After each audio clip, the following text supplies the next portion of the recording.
I'm Simon. I'm Hannah. Okay, so 2 months ago we set a goal to create a mobile app that will have enough cash flow to cover our living costs so we can become a full-time mobile app creators. Long story short, I've been working for a big corporation for over 7 years, and Simon here tried every single business model without bigger success. And last year we met and decided to combine our skills to escape the matrix together. Yeah.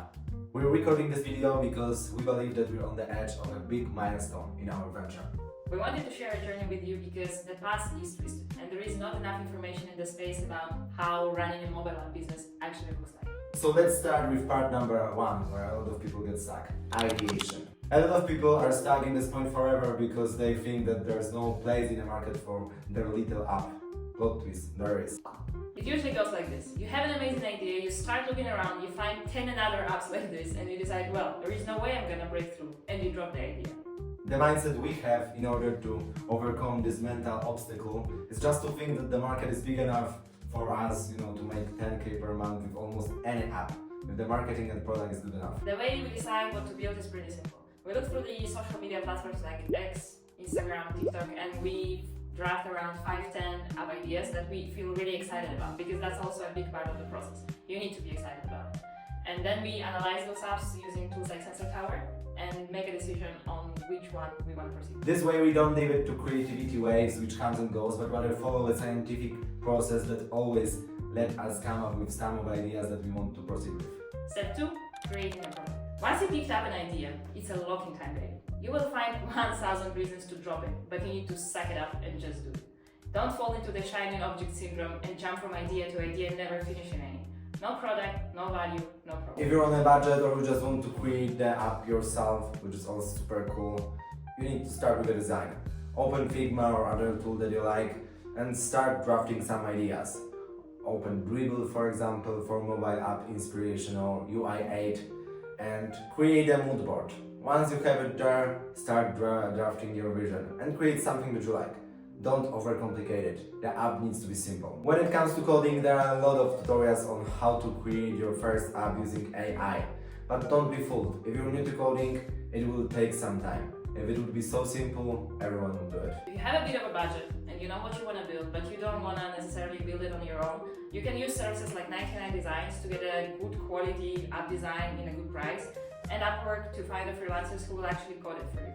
But be aware of the risks that come with it though. You need to really make sure that your hire process is on top of the game. Because if you hire your own person, you can end up with a buggy app and no skills on how to actually fix it, and another cost to hire another freelancer who will resolve that for you. If you're interested in second option on actually hiring someone, here's a brilliant video from one of my buddies, Steven Pravota, who's a master in the space and who's really helpful to me as well. Go check it out. Once you have your app, your little baby ready, you need to think about the distribution. If we're talking about mobile apps, you have basically 2 options. First one is App Store, second one is Google Play Store. Most people obviously go with App Store, but nevertheless, which one you choose, you still need to have an LLC for that. I strongly discourage starting as an individual because down the line it's so much burden that it's not worth it. And plot twist, it will still take a lot of time to process it, especially if it's your first rodeo and you don't know what is what, especially on App Store. For me, it took around 4 weeks to actually get approved to Apple Developer Program, and around 3 weeks to actually get my first version of app approved. So how much in total? So in total it's like over 1 month, just for formal work. Last thing to remember when it comes to development is to have a right set of tools. As a developer myself, I can tell you that creating an app as a hobby project, for example, is totally different than creating an app that needs to make you money. You need to have tools connected like Revenue Cut, Superwall, Amplitude, AppSlyle, all of the stuff that you need for analytics to actually draft some insights on how people are using your product, how you can make it better, how you can optimize costs. All of these things are important and you need to have it in place. That was a lot. Ready for step 3? Marketing and sales. And optimization, I forgot. So the way my salesy boyfriend likes to call it, there is 3 steps to the sales process. Traffic generation, conversion, and retention. Your ultimate goal is to maximize the lifetime value of your customer. You can do that by optimizing all of the steps I just mentioned. Starting with generating traffic, you can go 2 ways, paid and organic. The way we we like to approach it is start out with the organic, see what performs best, and then scale it with the paid ads. When starting out, stick with just one social platform, because all of them have different vibes and the same stuff will not work on TikTok that works on Insta Reels and vice versa. It's really better to be really good at one social platform than pretty average on all of them. It's important to have a system in place and be consistent. Post every day for a month. Test different durations, copies, formats, and see what works best. You can join Reddit threads, different creators in your niche channels, and see what users are talking about there, what is in the comments, what are their needs, and also implement that in your creatives. Once we have the system for generating content ready, the next thing we want to go over is conversion rate.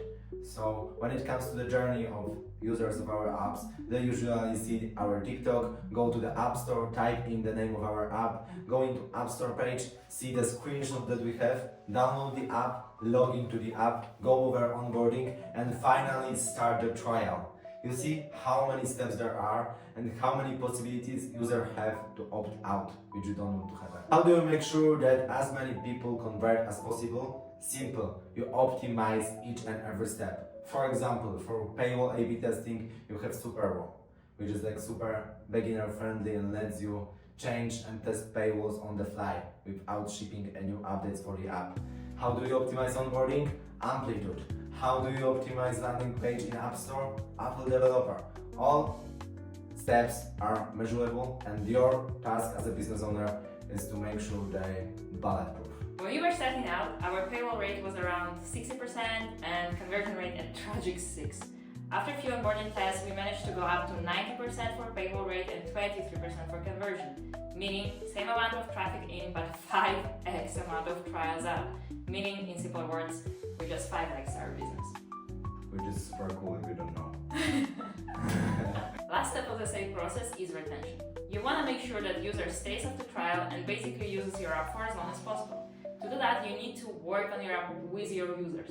Give them space to express the feedback about your app. It can be directly in your app, on your Discord server, on your socials, etc. Whatever works for you. People are very vocal about what they want and don't want to see. You just need to listen and adjust. Okay, so now the big announcement, and no, it's not about the gender of our baby, it's about how much money our app made in first 3 weeks of launching with $0 ad spend. Ready? Here we go.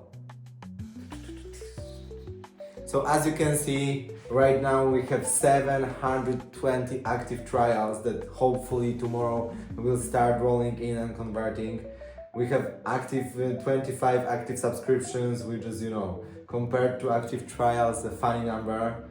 In total, we made $940 revenue, which means that profit is a little less, to almost 300 monthly recurring revenue and 5.5k new users. In 3 weeks. And with our first mobile app. Isn't it crazy? Life is crazy. So yeah, like we said, we wanted to create this video today because tomorrow the subscriptions will start rolling in and we can go kind of crazy and we want to be this as authentic as possible. We'll do a big reveal of what app do we have on 10,000 subscriptions. So if you enjoy it, smash like button and subscription, and in the future we'll actually create a lot of different tutorials on each and every step that we're doing, because we believe that right now in the space there's a lot of things missing. Yeah. See ya.